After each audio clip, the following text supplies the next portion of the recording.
अस्सलाम वालेकुम। जो आज हम टॉपिक पढ़ने वाले हैं वो वर्ब और उसकी टाइप्स हैं।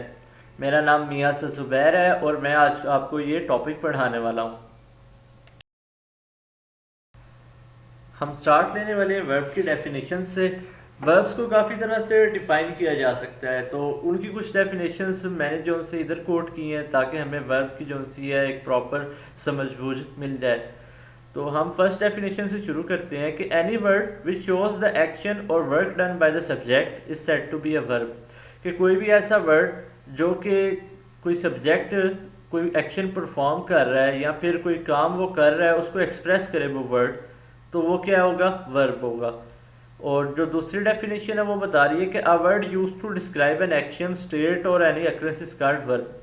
ये भी बिल्कुल उसी तरह ही है कि कोई भी ऐसा वर्ड जो कि एक्शन जो सेंटेंस में परफॉर्म कर रहा है सब्जेक्ट उसको एक्सप्रेस करे या स्टेट को एक्सप्रेस करे कि सब्जेक्ट की स्टेट क्या है, कि वो सिंगुलर है, प्लूरल है, या फिर सेंटेंस को बताए कि वो प्रेजेंट में है या पास्ट में कोई इवेंट हुआ है उसको एक्सप्रेस कर रहा है। तो ये सब कुछ क्या करता है? वर्ब करता है। कोई भी अक्रेंस को जो उनसे डिफाइन करे कोई वर्ड, वो भी क्या करता है? वर्ब भी करता है।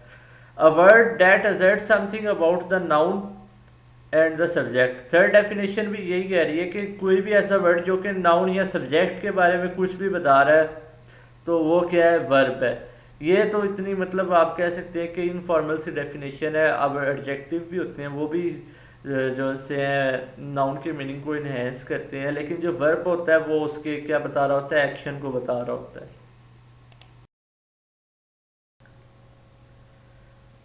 और आगे जो हम बात लिखी हुई है और हम डिस्कस करने वाले हैं कि verb form the main part of predicate of a sentence. कि वर्ब जो से है प्रेडिकेट का मेन पार्ट होते हैं। वर्ब के बगैर जो से प्रेडिकेट फॉर्म नहीं हो सकता। अब हम देखेंगे कि प्रेडिकेट क्या है। A predicate is a group of word which is made up of a main verb and any helping verb. Predicate जो से ग्रुप ऑफ वर्ड्स होते हैं जो कि सब्जेक्ट के बाद होते हैं। मतलब कोई भी सेंटेंस है ना, उसमें सबसे पहले क्या आता है? सब्जेक्ट आता है, और उसके बाद जितना भी सेंटेंस है वो सारा क्या होता है? प्रेडिकेट होता है। प्रेडिकेट वो तभी होगा जब उसमें क्या होगा? मेन वर्ब होगा। अगर मेन वर्ब नहीं होगा तो प्रेडिकेट फॉर्म नहीं होगा और वो सेंटेंस क्या रहेगा? फ्रेज ही रहेगा। जैसे कि आगे एग्जाम्पल्स हैं उनके जरिए डिस्कस करते हैं ताकि ज़्यादा समझ जाए।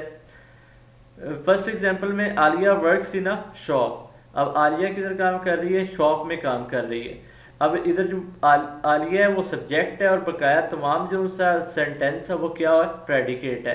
प्रेडिकेट क्यों है? क्योंकि जो वर्क्स है, जो एक्शन वर्ब बीच में आ गया है, उसने एक सेंस क्रिएट कर दी। उसने बता दिया कि आलिया क्या करती है? शॉप में काम करती है। और जो दूसरा सेंटेंस है उसमें Danish is a very popular person.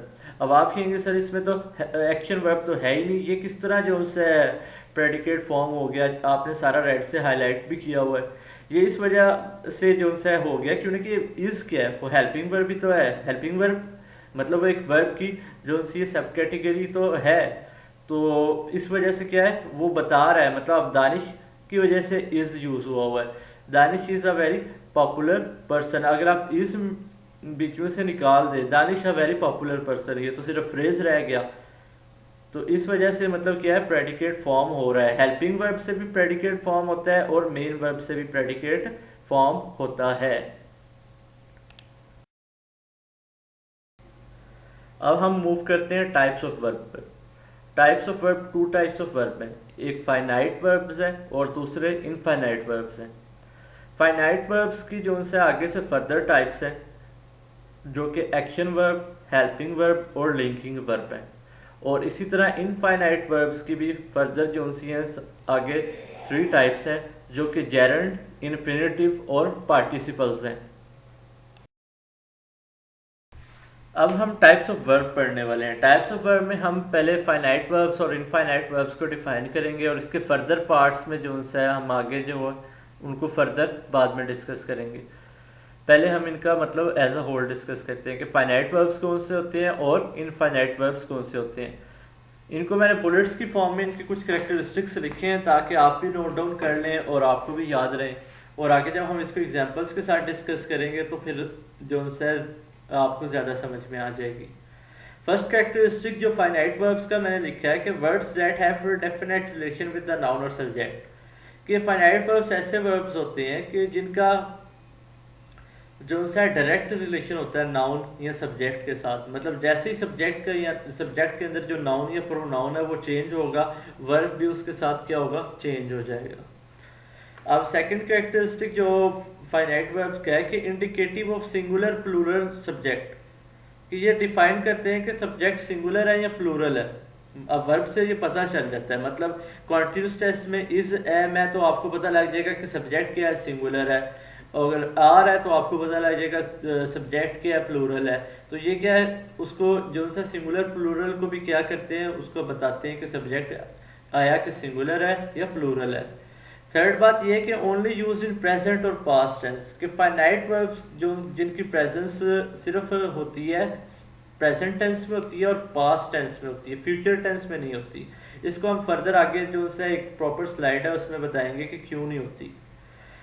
Okay, और जो फोर्थ कैरेक्टरिस्टिक्स है फाइनाइट वर्ब्स का, वो ये बता रहा है कि ये essential part of the predicate है। मतलब फाइनाइट वर्ब्स जो से ऐसे वर्ब्स हैं जो कि प्रेडिकेट को क्रिएट करते हैं। अगर जो सा फाइनाइट वर्ब नहीं है तो फिर प्रेडिकेट फॉर्म नहीं होगा।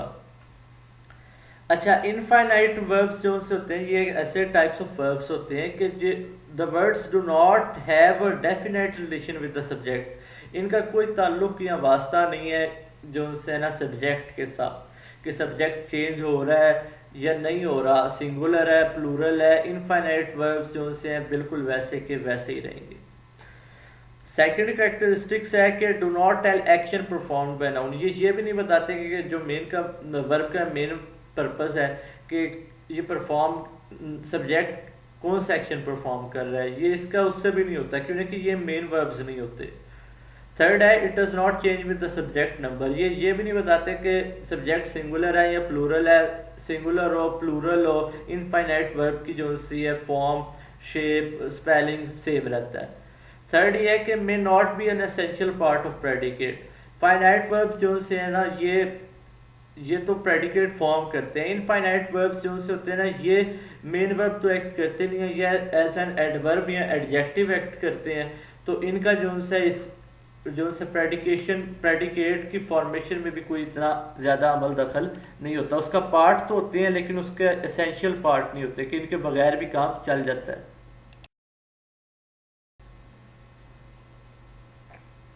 अब आगे आगे examples of finite verbs.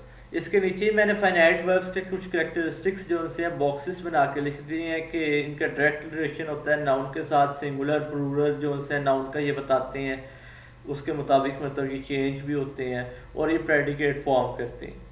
First example की तरफ मूव करते हैं जिधर ही जो उनसे प्रेडिकेट है, ही रिमेंबर्स मी। अब ये इंडेफिनिट टेंस है, इंडेफिनिट टेंस में सिंगुलर जो सा नाउन या प्रोनाउन होता है उसके साथ एस और यस का इजाफा होता है। जब हमने ये इसका प्रोनाउन या फिर ये जो प्रोनाउन या फिर आप कह सकते हैं सब्जेक्ट को जब चेंज करना है, आप देखेंगे वर्ब भी जो सा चेंज हो गया। अब सिंगुलर था वो सब्जेक्ट, तो उसको जब हमने चेंज किया है प्लूरल किया है तो उसके मुताबिक जो सा वर्ब के अंदर रिमेंबर के आगे से एस जो सा रिमेंबर्स था उसके आगे से एस रिमूव हो गया और वो रिमेंबर रह गया। मतलब सब्जेक्ट के साथ क्या हुआ है, वर्ब भी चेंज हो गया, वर्ब भी चेंज हुआ और वो ये भी बता रहा है कि सब्जेक्ट जो सा अब सिंगुलर है अब प्लूरल है। तो मतलब ये क्या है, एक फाइनाइट वर्ब है और ये एक प्रेडिकेट भी फॉर्म कर रहा है। मतलब अगर आप इसको बीच में से रिमूव कर दें तो ये ना ये मेरा ख्याल है ही मी ये शायद कोई फ्रेज बन जाए अगर कोई स्पेसिफिक कॉन्टेक्स्ट में अगर कोई इसको ले, वैसे ये कोई एक स्पेसिफिक सेंस नहीं दे रहा, मतलब एक सेंटेंस नहीं रहेगा। जबकि हम दूसरी एग्जाम्पल की तरफ मूव करते हैं, he was a good boy. अब he was a good boy, लेकिन जैसे ही आपने इसका प्रोनाउन चेंज किया, ये पास्ट टेंस था, इसका वाज किस में कन्वर्ट हो गया, वर्ब में कन्वर्ट हो गया, दे वर गुड बॉयज। तो अब इसमें क्या हुआ देखिए, इसके अंदर भी चेंज आ गया, मतलब ये फाइनाइट वर्ब पास्ट टेंस में भी यूज होते हैं। तो अब हम इसे परफेक्ट टेंस पे अप्लाई करते हैं। ये एक प्रेजेंट परफेक्ट टेंस है, he has mentioned his parents. अब इधर तो मैंने तो सब्जेक्ट में ज़्यादा सारे प्रोनाउन यूज़ कर दिए, आप इसमें नेम भी यूज़ करें और उसमें भी अगर आप वेरिएशन ले आए, मतलब एक की जगह दो नेम यूज़ कर दिए, उन्होंने कंजंक्शन से ज्वाइन कर लिया है, तब भी जो है आप देखेंगे कि आपका जो फाइनाइट वर्ब है उसके मुताबिक क्या हो रहा है, चेंज हो रहा है। He has mentioned his parents, they have mentioned their parents. मतलब अब ये जो थर्ड एग्जांपल जो गिवन है उसमें भी देखें हैज़ किस में कन्वर्ट हो गया, हैव में कन्वर्ट हो गया। तो ये हैज़ हैव क्या है, ये फाइनाइट वर्ब्स है।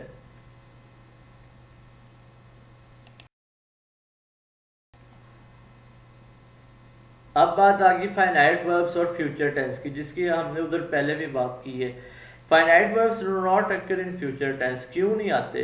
इसकी एग्जांपल देखते हैं। Number 1, I will be going to school. अब देखें ग्रीन कलर भी मैंने इसे हाईलाइट किया, मतलब ये प्रेडिकेट तो बना रहा है, I will be going to school. I going to school तो नहीं बनेगा, लेकिन विल भी जो लगा है इससे एक पूरा प्रेडिकेट फॉर्म हो रहा है, एक सेंटेंस को जो सा कंस्ट्रक्शन मिल रही है, एक स्ट्रक्चर मिल रहा है। तो ये फिर फाइनाइट क्यों नहीं है? क्यों ना कि इसका एक करेक्टरिस्टिक जो सा ये फाइनाइट वर्ब का लैक कर रहा है, जिसकी वजह से इसको एक्सेप्शन में डाला गया है। वो ये है कि देखिए अब हमने इसका क्या किया, सब्जेक्ट को चेंज कर दिया है, आई से ही कर दिया, he will be going to school. तो इसका अंदर देखें सब्जेक्ट को चेंज करने से इसके वर्ब के अंदर कोई भी जो सा तब्दीली नहीं आई। तो ये तो वैसे इनफाइनाइट का करेक्टरिस्टिक्स है, लेकिन ये एक हेल्पिंग वर्ब है, तो ये फाइनाइट का भी जो सा करेक्टरिस्टिक्स रखता है। तो इस वजह से ये एक्सेप्शनल केस है। आप कहेंगे सर शायद आप सिंगुलर सब्जेक्ट यूज कर रहे हैं इस वजह से वर्ब चेंज नहीं हो रहा। तो इसी तरह थर्ड एग्जांपल में देखें एक प्लूरल वर्ब है और प्लूरल सब्जेक्ट है, जब हमने वो यूज किया है तो आप देखें they will be going to school. अब इसमें भी कोई चेंज नहीं आया वर्ब के अंदर, तो ये क्या हो गया, एक्सेप्शनल हो गया। इस वजह से जो है फ्यूचर टेंस में फाइनाइट वर्ब्स की प्रेजेंस नहीं होती।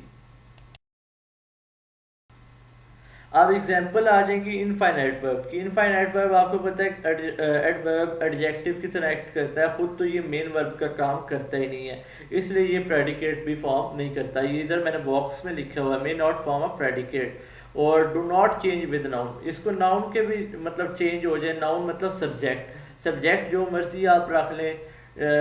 इनफाइनाइट वर्ब को इससे कोई भी जो सा सरोकार नहीं है। अब देखिए women like to wear jewellery.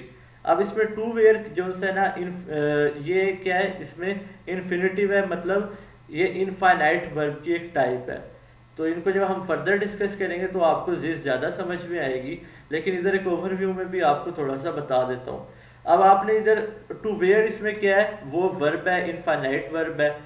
तो जैसे ही आपने उसका सब्जेक्ट चेंज किया, आप वुमेन की जगह सब्जेक्ट बदल लें, आप इसकी जगह मैन लगा लें, सिंगुलर मैन, तो सिंगुलर सब्जेक्ट लगा लें, man like to wear jewellery. तो इसमें मैन से भी देखें man likes to wear jewellery हो गया, तो likes to wear likes change हो गया, मतलब जो इनफाइनाइट वर्ब है वो चेंज हो गया, लेकिन टू वेयर जो इनफाइनाइट वर्ब है उससे कोई फर्क नहीं पड़ा। मतलब इन्फिनेटिव वर्ब भी या इनफाइनाइट वर्ब है उससे इससे कोई फर्क नहीं पड़ा, आप सब्जेक्ट जो मर्जी रख लें।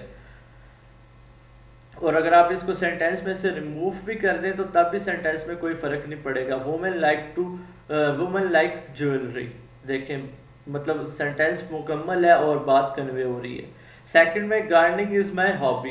अब गार्डनिंग, अब देखें इसका तो नाउन से सब्जेक्ट से क्या सरोकार होगा, ये तो खुद एज अ सब्जेक्ट एक्ट कर रहा है, तो इसका तो प्रेडिकेट में वैसे ही रोल नहीं है और सब्जेक्ट ये खुद है। थर्ड में देखें वी आर मैरिड। अब इसमें मैरिड में आप सब्जेक्ट जो मर्जी चेंज कर लें, मैरिड ने मैरिड जो वर्ड है इसमें बिल्कुल चेंज नहीं होना।